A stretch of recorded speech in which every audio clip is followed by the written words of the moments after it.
কিন্তু ইউনূস সাহেব পুরা ফেল করেছেন। উনি 100% ফেল মারছেন। ওনার সাথীদেরকে উনি বিদেশে রক্ষা করতে পারেন নাই, ইসরাত রক্ষা করতে পারেন নাই। উনি 100% ফেল মারছেন। উনি বৈষম্য সৃষ্টি করেছেন। ইউনূস সাহেব বৈষম্য সৃষ্টি করেছেন। ওনার দরকার ছিল ওনার পরিষদ নিয়ে বিদেশে সফর করা। উনি রাজনৈতিক কিছু দলকে নিয়ে বিদেশ সফর করেছেন, তার মানে অন্যান্য দলকে বৃদ্ধাঙ্গুলি দেখিয়েছেন। উনি বৈষম্য করেছেন। উনি এখন আর বৈষম্যহীন নয়, উনি নিরপেক্ষ নয়, উনি অনেক বড় শিক্ষিত, নোবেল প্রাইজ পেয়েছেন, নোবেল বিজয় হয়েছেন শান্তিতে। শান্তিতে বিজয় নোবেল প্রাইজ পেলেও রাষ্ট্র চালনায় উনি গোল আন্ডা পেয়েছেন, উনি জিরো পেয়েছেন। উনি নিরপেক্ষতা রক্ষা করতে পারেন নাই। বোয়ালমারী উপজেলা শাখা কর্তৃক আয়োজিত আজকে গণসম্মেলনের সম্মানিত সভাপতি সেরেতাজ, সম্মানিত ওলামায়ে কেরাম, সর্বস্তরের ইসলাম প্রিয় দেশপ্রেমী ভাইয়েরা আমার, ইসলামী আন্দোলন বাংলাদেশ কি চায়, তাদের বক্তব্য কি, আদর্শ কি, নীতি কি, এ বিষয়ে আমরা অনেকেই জানি না। ইসলামী আন্দোলন বাংলাদেশ বিশ্বাস করে শুধু দেশ, দল এবং নেতা পরিবর্তনের মাধ্যমে মানুষের শান্তি আসতে পারে না। এ দেশ বারবার পরিবর্তন হয়েছে। এক সময় ছিল ইন্ডিয়া, ভারত, সেখান থেকে স্বাধীন হয়ে আমরা হয়েছিলাম পাকিস্তান, পাকিস্তান থেকে বিভক্ত হয়ে আমরা হয়েছি বাংলাদেশ। দেশ বারবার পরিবর্তন হয়েছে, কিন্তু মানুষের ভাগ্যের পরিবর্তন হয়নি। বহু দলের শাসন আমরা দেখেছি। আমরা মুসলিম লীগের শাসন দেখেছি, আওয়ামী লীগের শাসন দেখেছি, বিএনপির শাসন দেখেছি, জাতীয় পার্টির শাসন দেখেছি। আমরা দেখেছি এরশাদ সাহেবের শাসন, সত্তার সাহেবের শাসন, জিয়াউর রহমান সাহেবের শাসন, আমরা দেখেছি শেখ সাহেবের শাসন। এরপরে 1991 সনে খালেদা জিয়া ক্ষমতায় বসলেন, 96-তে শেখ হাসিনা ক্ষমতায় বসলেন, আবার 2001-এ শেখ খালেদা জিয়া ক্ষমতায় বসলেন, আবার 2008-এ শেখ হাসিনা ক্ষমতায় বসলেন, 24-এ গাঠে বস্তা নিয়ে পালিয়ে গেলেন।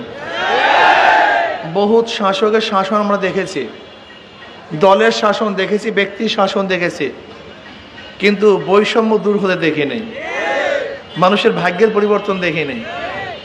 আসলে আমাদের দেশের মানুষগুলি আসলে বেভোলা, যে যা বুঝায় তাই সে বুঝে।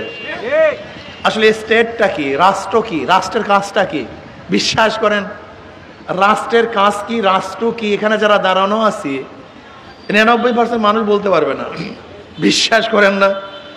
এমনকি যারা আওয়ামী লীগ করে, আওয়ামী লীগ শব্দ আরবি, ফার্সি, না উর্দু, না বাংলা, এর ম্যানিফেস্ট কি, সেকুলারিজমের অর্থটা কি, গণতন্ত্রবাদের অর্থ কি, জাতীয়তাবাদের অর্থ কি, বিএনপি শব্দের অর্থ অনেক বিএনপি ওয়ালারা জানে না। এমনকি আপনি বিশ্বাস করবেন বিএনপি কবে গঠন হয়েছে, জিয়াউর রহমান সাহেব কবে ক্ষমতায় বসছেন, বিশ্বাস করেন আপনি এই প্রশ্নগুলি জিয়াউর রহমান সাহেব ক্ষমতায় বসার পরে কবে নির্বাচন দিয়েছেন, বিএনপির এই বোয়ালমারী শাখার নেতাদের কাছে জিজ্ঞাসা করেন, অনেকেই ফেল করবে। বিশ্বাস করেন আপনাদের? আমাদের দেশে কেন রাজনীতি করে কেউ জানে না।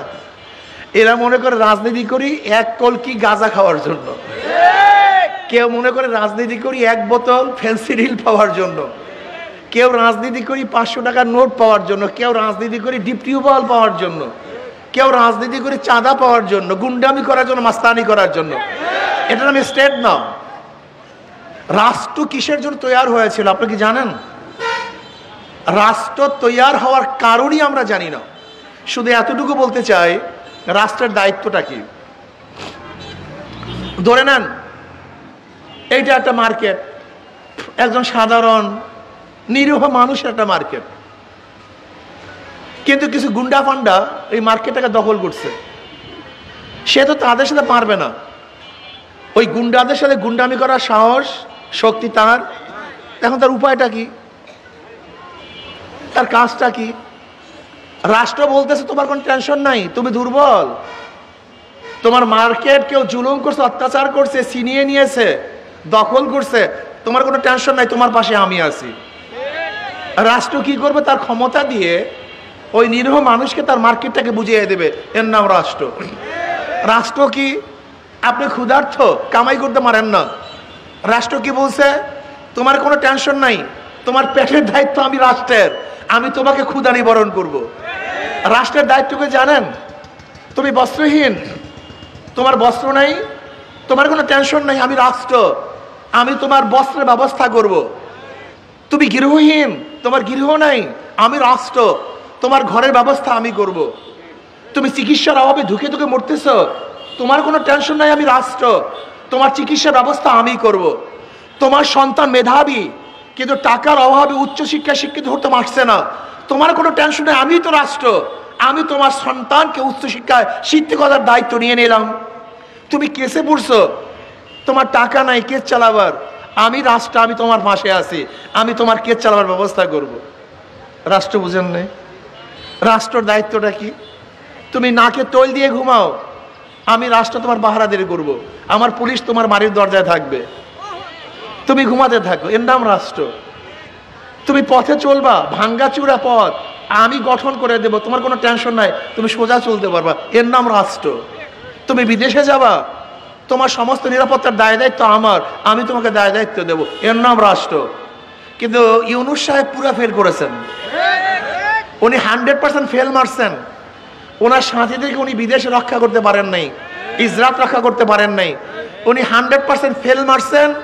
উনি বৈষম্য সৃষ্টি করেছেন, ইউনূস সাহেব বৈষম্য সৃষ্টি করেছেন। ওনার দরকার ছিল ওনার পরিষদ নিয়ে বিদেশে সফর করা, উনি রাজনৈতিক কিছু দলকে নিয়ে বিদেশ সফর করেছেন, তার মানে অন্যান্য দলকে বৃদ্ধাঙ্গুলি দেখিয়েছেন, উনি বৈষম্য করেছেন। উনি এখন আর বৈষম্যহীন নয়, উনি নিরপেক্ষ নয়, উনি অনেক বড় শিক্ষিত, নোবেল প্রাইজ পেয়েছেন, নোবেল বিজয় হয়েছেন শান্তিতে। শান্তিতে বিজয় নোবেল প্রাইজ পেলেও রাষ্ট্র চালনায় উনি গোল আন্ডা পেয়েছেন, উনি জিরো পেয়েছেন, উনি নিরপেক্ষতা রক্ষা করতে পারেন নাই, মারাত্মক ভুল করেছেন উনি। আর কিছু বিয়াকুব জরিপ দালাল জরিপরা জরিপ দেয়, অমুকের এত পার্সেন্ট ভোট, অমুকের এত পার্সেন্ট ভোট, ইসলামী আন্দোলনের কোনো ভোটই নেই, তার মানে কোনো পার্সেন্টেজ নাই, তার মানে এই জরিপগুলি সব ফালতু, এগুলি সব দালালদের জরিপ। ইসলামী আন্দোলন বাংলাদেশ কি চায়? ইসলামী আন্দোলন বাংলাদেশ চায় এমন একটা রাষ্ট্র গঠন করতে যে রাষ্ট্রে বৈষম্য থাকবে না, সবার অধিকার সাম্য হবে, সাম্যতা হবে, মানবিক মর্যাদা বাস্তবায়ন করা হবে। আজকে মানবিক মর্যাদা নাই, অনেকে তো কুকুর নিয়ে ছবি তুলে, কেউ তো বুকের মধ্যে বিড়াল নিয়ে ছবি তুলে, কিন্তু আশরাফুল মাখলুকাত মেথর নিয়ে ছবি তোলার মেজাজ অনেকের মধ্যেই নাই। অথচ মেথরটা আশরাফুল মাখলুকাত, আর কুকুরটা জানোয়ার কুকুর। কিন্তু মেথরের কাঁধে হাত দিয়ে আমরা অনেক লিডাররাই ছবি তুলতে পারবো না, একজন চামারের কাঁধে হাত দিয়ে অনেক নেতারাই ছবি তুলতে পারবো না, একজন ঋষি কামার মজদুর জেলে তাসির গলার মধ্যে হাত দিয়ে আমরা অনেকেই ছবি তুলতে পারবো না। কিন্তু কুকুরের কাঁধের মধ্যে হাত দিয়ে অনেকেই ছবি তুলতে পারি, বিড়ালের সাথে অনেকেই ছবি তুলতে পারি, কিন্তু আশরাফুল মাখলুকাতকে নিয়ে আমরা অনেকেই ছবি তুলতে পারি না। আমরা ব্যর্থ হয়েছি। ইসলামী হুকুমাত হলে গোটা মানুষের মর্যাদা প্রদান করা হবে। আজকে একজন ঋষি কামার তাঁতি মজদুর শ্রমিকরা ডিসি অফিসে ঢুকলে তাকে কোনো মর্যাদা দেওয়া হয় না, কেন? এর কোনো দাম নাই না। ইসলামী হুকুমাত হলে ও চাষি হোক, ঋষি হোক, কামার হোক, শ্রমিক হোক, সে আশরাফুল মাখলুকাত, অবশ্যই তাকে শ্রদ্ধা সম্মান করতে হবে। ইসলামী আন্দোলন বাংলাদেশ ক্ষমতা আসলে কি হবে? হাসবো, সবাই একই সাথে হাসবো, কাঁদবো, সবাই একই সাথে কাঁদবো, খাবো তো সবাই একই সাথে খাবো, বাসস্থান হবে, সবাই বাসস্থান হবে, বস্ত্র পরিধান করবো, সবাই একই সাথে বস্ত্র পরিধান করবো, দুঃখিত হবো, সবাই একই সাথে দুঃখিত হব। কেউ খাবে কেউ খাবে না, তা হবে না, তা হবে না। কেউ থাকলে থাকবে 100 তলায়, আর কেউ ঘুমাবে নিচতলায় গাছতলায়, তা হবে না। কেউ আঙ্গুল ফেলে কলা গাছ হবেন, আর কেউ ধুকে ধুকে মরবেন হবে না। ইসলামী হুকুমতের সাম্যতা রক্ষা হবে, এই জনগণ সবাই সমান হবে, সবার মর্যাদা সমান দেওয়া হবে, সবাইকে ইজ্জত করা হবে, সম্মান করা হবে এবং ন্যায় বিচার প্রতিষ্ঠা করা হবে। বাংলাদেশে এখন ন্যায় বিচার নাই, কোনো বিচারই নাই। যে কোর্টগুলি দেখেন ঝুঁকা কোর্ট, কোনো দিকে ঝুঁকে গেছে, এর নাম বিচারক নয়। বিশ্বাস হয় না? শেখ হাসিনা ক্ষমতায় নাই, শেখ হাসিনার সমস্ত লোক এখন জেলে। যখন তারা ক্ষমতায় ছিল না, এখন তারা সবাই জেলে। আর যারা ক্ষমতায় ছিল না, এখন ক্ষমতায় দেখার ভাব আসছে, তারা সবাই মুক্ত হয়ে গেছে। এটার নাম কোর্ট? এটার নাম বিচার? আচ্ছা বলেন তো সাংবাদিক বন্ধুরা, আবার এখানে আইনজীবীরা আছেন, সাজা হওয়ার পরে আসামি উপস্থিত ব্যতীত সাজা মওকুফ হয়, এরকম কোন আইন শুনছেন আপনারা? আমি তো শুনি নেই। অথচ দেখা যায় দেশ পরিবর্তন হওয়ার সাথে সাথে, ক্ষমতা পরিবর্তন হওয়ার সাথে সাথে আসামি অনুপস্থিতিতে তার সমস্ত সাজা মওকুফ হয়ে যায়। এটা আদালত নয়, একে আদালত বলা হয় না, এটা ফাইজলামি করা হয়। এর নাম আদালত না, এর নাম ন্যায় বিচার না। আমাদের দেশের মানুষ আওয়ামী লীগ করে, করতে পারেন, বিএনপি করে, করতে পারেন। কেন করতেছেন? 53 বছর তারা কি উপহার দিয়েছে আমাকে বলুন। শুধু 91 থেকে 96 পর্যন্ত বিএনপি দুর্নীতিতে 5বার চ্যাম্পিয়ন, 3বার চ্যাম্পিয়ন হয়েছে। কবর থেকে 91 থেকে 96 পর্যন্ত 5 বছরে 3বার দুর্নীতিতে বিশ্ব চ্যাম্পিয়ন। 2001 থেকে 2006 মধ্যে আর একবার, মোট 4বার। আর শেখ হাসিনার জমানায় আর একবার, মোট 5বার। এই ক্ষমতাসীনরা 5বার দুর্নীতিতে বিশ্ব চ্যাম্পিয়ন হয়েছে। 28 লক্ষ কোটি টাকা এই আওয়ামী লীগ বিদেশে পাচার করেছে। 28 লক্ষ কোটি, বেশি না। এক বছরে বাংলাদেশে বাজার হয় 7 লক্ষ কোটি, আর বিদেশে পাচার করছে 28 লক্ষ কোটি। আমাদের দেশে যারা রাজনীতি করে তারা আলাউদ্দিনের চেরাগের চেয়ে মারাত্মক চেরাগ পায়। আলাউদ্দিনের চেরাগে এত টাকা দিতে পারে না, বিশ্বাস হয় না? আপনি বলেন তো, একজন বিসিএস ক্যাডারের শুরুর বেতনটা কত হয় জানেন? মাত্র 22,000 থেকে 35,000 টাকা। এই যে ম্যাজিস্ট্রেট, এই যে একজন সার্কেল এসপি, যারা শুরু হয়, স্টার্টিং হয়, তাদের বেতন মাত্র কত?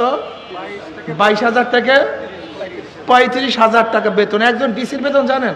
70, 80, 90,000 টাকা। একজন এসপির বেতন 60, 70, 80,000 টাকা। একজন এসপি ডিসির বেতন।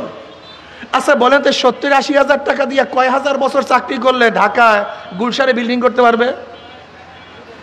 অথচ একজন রাজনীতিবিদ, ওয়ার্ডের সভাপতি, 2,000 কোটি টাকার মালিক। আপনাদের ফরিদপুর জেলার ছাত্রলীগের সভাপতি শুধু পাচার করছে 2,000 কোটি। একজন এসপির বেতন 70, 80,000 টাকা, আর একজন ওয়ার্ড সভাপতি 5 গাড়িতে চড়ে, তার 5তলা বিল্ডিং। তার মানিটা কি? রাজনীতির চেয়ে বড় টাকার গাছ আর দুনিয়াতে নেই। অথচ রাজনীতি কেন হয়েছিল?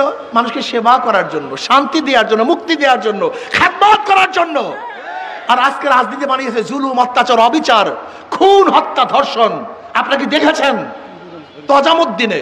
এই তজুমুদ্দিনে চাঁদা না দেওয়ার কারণে স্বামীকে বেঁধে রেখে স্ত্রী ধর্ষণ করা হয়েছে। এই তজুমুদ্দিন কয়েক মাস আগে আপনারা বগুড়ায় দেখেছেন, মেয়ের প্রস্তাব দিয়েছে, বাবা রাজি না হওয়ার কারণে মেয়ের সামনে বাবাকে হত্যা করছে এই বিএনপি। আপনারা দেখেছেন যে সাংবাদিকরা বস্তুনিষ্ঠ সংবাদ পরিবেশন করার কারণে গাজীপুরে ইট দিয়ে তাদের মাথাকে থেতলিয়ে দেওয়া হয়েছে। আপনারা দেখেছেন নিজেদের মধ্যে নিজেদের দলীয় কোন্দলের কারণে, চাঁদার কারণে ওই ঢাকাতে একজনকে পাথর মেরে হত্যা করা হয়েছে। এক যুবক চাঁদা না দেওয়ার কারণে মার সামনের থেকে তুলে এনে হত্যা করা হয়েছে। একজন ব্যক্তি ঘর ভাড়া দিছে বিএনপিকে অফিস করার জন্য, বেচারা 1 বছর পর ভাড়া চাওয়ার জন্য গেছে। 1 বছর পরে, এই 1 বছর পরে ভাড়া কেন চাইতে গেল, এর জন্য সবার সামনে হত্যা করছে। এরা এখনো ক্ষমতা আসতে পারে নাই। এর মধ্যে ধর্ষণ, গুন্ডামি, বদমাশি, চাঁদাবাজি, এমন কোনো কাজ নাই, করে নাই। এখনো ভয় আছে ক্ষমতা যেতে পারবে কি পারবে না। যখন ক্ষমতায় চলে যাবে তখন অবস্থাটা কি হবে জানেন? এই দেশটাকে নরকে পরিণত করবে, এই দেশটাকে ধ্বংস করে ফেলবে। এই দোকানদাররা দোকানদারি করতে পারবেন না, কিন্তু কোন সুন্দরী মেয়ে রাস্তা বের হতে পারবেন না। কিন্তু ইয়ারকে মনে করছেন, ফাইজলামি মনে করছেন। আর আমাদের দেশের লোকগুলি হচ্ছে কেমন, এর ইসলামকে পছন্দ করে না। কারণ অধিকাংশ লোক খারাপ, অধিকাংশ লোক ভেজাল। এর জন্য তারা মনে করে হুজুর আমি ইসলাম ক্ষমতা আসলে আমার অবস্থাটা কেমন। এক গাঁজাখোর একদিন প্রশ্ন করতেছে, ইসলাম যদি ক্ষমতা আসে আমার গাঁজার অবস্থাটা কি হবে। আমি বললাম ভাই তুমি কি মসজিদে গিয়ে গাঁজা সেবন করতে পারো? বলে না। আমি বলি কেন? তাহলে হুজুর পরিবেশ নাই। আমি বললাম বেয়াকুব, ইসলাম ক্ষমতা আসলে গোটা বাংলাদেশটা এমন পরিবেশ সৃষ্টি হয়ে যাবে যেখানে তুমি গাঁজা নিজেই সেবন করবে না, কোনো সমস্যা আছে? তাহলে হুজুর তা তো নাই। দেখেন আমার এই কথা কিন্তু অনেকেই বিশ্বাস করেন নাই, এখানে অনেকেই বিশ্বাস করেন নাই। আচ্ছা বলেন তো, এখানে যারা আসেন এই হাজার হাজার লোকের মধ্যে ধূমপান করেন, বিড়ি খান, এমন একজন লোক কি নাই? কথা বলেন না কেন? তো এখন খান না কেন? কথা বলেন না কেন? নিষেধ করছি, বাধা দিছি, রাগ করছি, খান না কেন? আপনার বুকে হাত দিয়ে বলেন তো একবার মনে চাইছে? কেন? পরিবেশ নাই। সৎ সঙ্গে স্বর্গবাস, অসৎ সঙ্গে সর্বনাশ। এই গোটা বাংলাদেশকে চোর, ডাকাত, বদমাশ, খুনি, লুচ্চা বদমাশেরা, ধর্ষকেরা পরিবেশ এমন নষ্ট করে ফেলেছে, আমাদের বাংলাদেশের মানুষগুলো সব নষ্ট হয়ে যাইতেছে। বিশ্বাস করেন না, ওই দলগুলির মধ্যে যদি ফেরেশতা ঢুকে, কি ঢোকে? আজাজিল হয়ে বের হবে। বিশ্বাস হয় না? আবরার ফাহাদকে কারা হত্যা করেছে? বুয়েটের আবরার ফাহাদকে কারা হত্যা করেছে? ওই বুয়েটের ছাত্ররা, যারা সবচেয়ে মেধাবী, সবচেয়ে ভালো ছাত্র, মেট্রিকে ভালো রেজাল্ট করছে, আইএ ভালো রেজাল্ট করছে, ওরা ছিল ক্রিম তুল্য, স্বর্ণ তুল্য। কিন্তু দল করার কারণে ওরা স্বর্ণ তুল্য থাকতে পারে না, খুনি হয়ে গেছে। জাহাঙ্গীর ইউনিভার্সিটিতে 100 ধর্ষণ করার পরে কারা সেঞ্চুরি পালন করেছে? এই মেধাবী ছাত্ররা। ওরা ছিল ফেরেশতা তুল্য, ওই দল করার কারণে ওরা ধর্ষক হয়ে গেছে। এই ফরিদপুর জেলায় 2000 কোটি টাকা বিদেশে পাচার করে কেন তারা এত বড় লাভ করেছে? কিভাবে? ওই দল তাদেরকে চাঁদাবাজ বানিয়ে ফেলেছে। বিশ্বাস হয় না? আপনি চিন্তা করতে পারবেন না, এই দলে ঢোকার পরে হাজারো ফেরেশতা তুল্য মানুষগুলি খুনি হয়ে যায়, ধর্ষক হয়ে যায়, ডাকাত হয়ে যায়, চাঁদাবাজ হয়ে যায়, গুন্ডা হয়ে যায়। এই দলগুলি ফেরেশতা ঢুকবে, এক দল থেকে এক দিক থেকে ফেরেশতা ঢুকবে, অন্য দিক থেকে আজাজিল হয়ে বের হবে। আর ইসলামী দল এমন, ইসলামী আন্দোলনে এমন একটা দল, এক দিক থেকে খারাপ লোকগুলি ঢুকবেন, আর এক দিক থেকে ফেরেশতা হয়ে বের হয়ে যাবেন ইনশাআল্লাহ। আছে এখানে হাজারো গাঁজা করে এখন আর গাঁজা খায় না, হাজারো মদ করে আর মদ খায় না, হাজারো চোর আর চুরি করে না। অর্থাৎ যেই দলের মধ্যে আসলে মানুষগুলি ভালো হয়ে যায়, সেই দলই তো করা উচিত। কথা ঠিক না? প্রিয় ভাইয়ারা আমার, ওদের সব জায়গায় ধোঁকাবাজি, ওদের মার্কার মধ্যে ধোঁকাবাজি। যারা নৌকা নিয়ে নির্বাচন করে নিজেরা নৌকা চালাতে পারে না, যারা ধানের শেষে নির্বাচন করে নিজেরা ধান কাটতে পারে না, যারা নাঙ্গলি নির্বাচন করে নিজেরা নাঙ্গল বইতে পারে না, যারা কুঠা নিয়ে নির্বাচন করে নিজেরা কাঠ ফাটতে পারে না, যারা গরুর চাকা নির্বাচন করে নিজেরা গরুর গাড়ি চালাতে পারে না। কিন্তু হাত পা কেমন একটা প্রতীক, যে নির্বাচন করে সেও চালাতে পারে, যারা সমর্থন করে তারাও চালাতে পারে। বিশ্বাস হয় না? ধনীদেরও দরকার হাত পাকা, গরিবদের দরকার হাত পাকা। হাত পাকা চালাতে পারে পুরুষরা, হাত পাকা চালাতে পারে মহিলারা, হাত পাকা ঘুরাতে পারে ছোটরা, হাত পাকা ঘুরাতে পারে বড়রা। কথা ঠিক না? হাত পাকা মুসলমানদের প্রয়োজন, হিন্দুদের প্রয়োজন, খ্রিস্টানদের প্রয়োজন। কারেন্ট ফেল করে, হাত পাকা ফেল করে না। হাত পাকা সবাইকে শান্তি দেয়। আমি বিশ্বাস করি যদি হাত পাকা বিজয় হয়, এই জাতি বিজয় হবে। হাত পাকা বিজয় হয়, গোটা গোষ্ঠী বিজয় হবে। হাত পাকা বিজয় হয়, গরিব দুঃখী মেহনত মানুষ, মুসলমান, হিন্দু, বৌদ্ধ, খ্রিস্টান সবাই বিজয় হবে। এই আপনাদের রাসেল সাহেব, এই রাসেল সাহেব আলহামদুলিল্লাহ হাত পাকার প্রতীক। আজকে আপনাদের এখান থেকে নির্বাচন করবে। আশা করি যদি রাসেল সাহেবের মধ্যে, এই দলের মধ্যে গুন্ডা থাকে, বদমাশ থাকে, চাঁদাবাজ থাকে, ধর্ষক থাকে, হাত পাকায় ভোট দেবেন না। খবরদার। আপনারা যারা ভোটার ঐক্যবদ্ধ হন, ভোটার ঐক্যবদ্ধ হন, যেই দলের মধ্যে গুন্ডা, বদমাশ, চাঁদাবাজ থাকবে, ধর্ষক থাকবে, লুটেরা থাকবে, ওদেরকে আমরা ভোট দেব না ইনশাআল্লাহ। এই ভোটার ঐক্যবদ্ধ হন। যদি ভোটার ঐক্যবদ্ধ হতে পারেন তাহলে ইনশাআল্লাহ অবশ্যই এই দেশ একদিন না একদিন মুক্তি পাবেই পাবে। ইসলাম ক্ষমতা আসলে ইনশাআল্লাহ আশা করি আগামী 5-10 বছরের মধ্যে সমস্ত মানুষ গরিবগুলি দরিদ্র সীমার উপরে চলে যাবে, কথা ঠিক না? এই জন্য সবাই সাধনা করতে রাজি আছে তো। আমরা চেষ্টা করবো আগামী নির্বাচনে একটা বাক্স দেওয়ার জন্য, আমরা চেষ্টা করবো ইনশাআল্লাহ। সবাই ঐক্যবদ্ধভাবে যে যেখানে নির্বাচন করব, আমরা সবাই মিলেমিশে ইসলামের পক্ষে ভোট দেব। আশা করি ইনশাআল্লাহ যদি ইসলামকে বিজয় করতে পারেন তাহলে অবশ্যই মুক্তি পাবেন, কামিয়াব হবেন। আল্লাহ আমাকে মধ্যে সবাইকে কবুল করে নেন।